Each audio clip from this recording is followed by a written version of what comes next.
Here it is.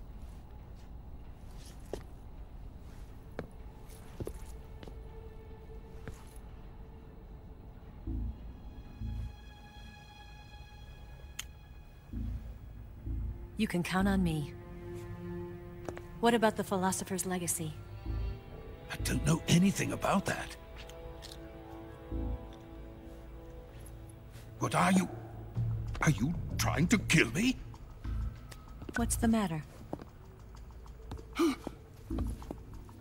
I know nothing, I swear it.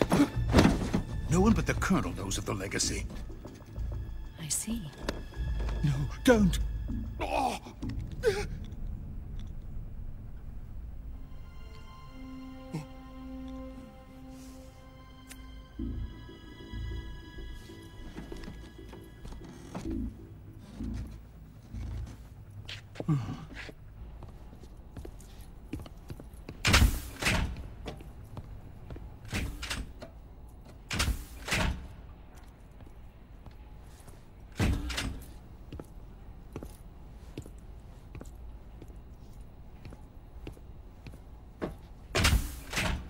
Who's there? You're the man from the CIA. What are you doing here? I told you before, didn't I? I'm going to get you out of here. A man of honor, just like your commander. But I'm afraid you're too late. Too late? Don't tell me. The Shagohods. Exactly. The final preparations for Phase 2 are complete. Sokolov, what exactly is Phase 2? To put it in technical terms, it's a composite range extension system for medium-range ballistic missiles.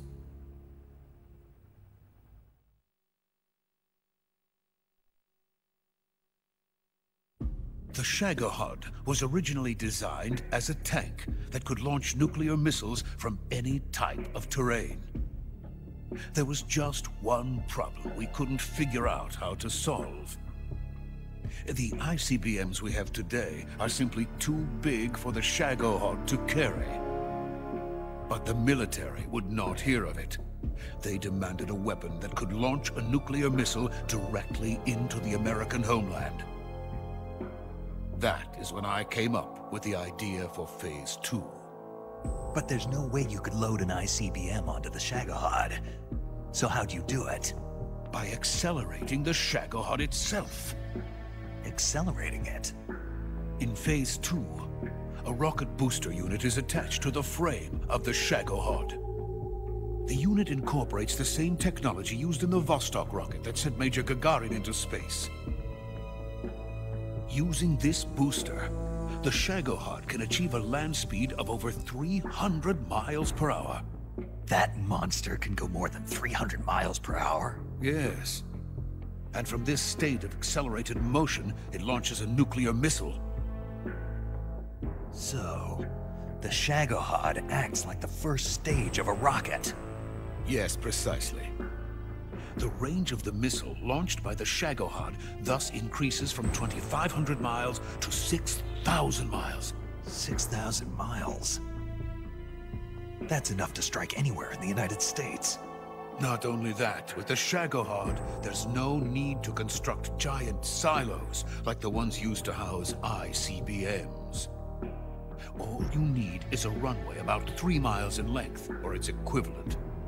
And you can launch a thermonuclear strike against any location in the United States from anywhere in the Soviet Union. It cannot be detected by spy planes or satellites. It's a mobile fortress, capable of deploying in secret and launching its payload at any time. A weapon from hell.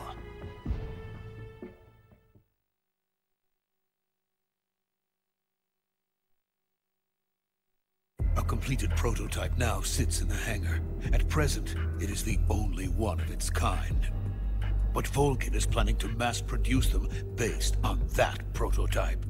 And deploy them all over the Soviet Union. Yes, and that's not the end of it. He's going to ship them to Eastern Europe, to Asia, to all the countries of the Eastern Bloc. Even worse, he intends to use the Shagohod as bait to foment armed uprisings among dictators, ethnic insurgents, and revolutionary groups throughout the Third World. His funds are nearly limitless. He could start mass production tomorrow if he wanted. The reason that tensions between East and West have settled into a Cold War is because each side fears the other's power. Deterrence.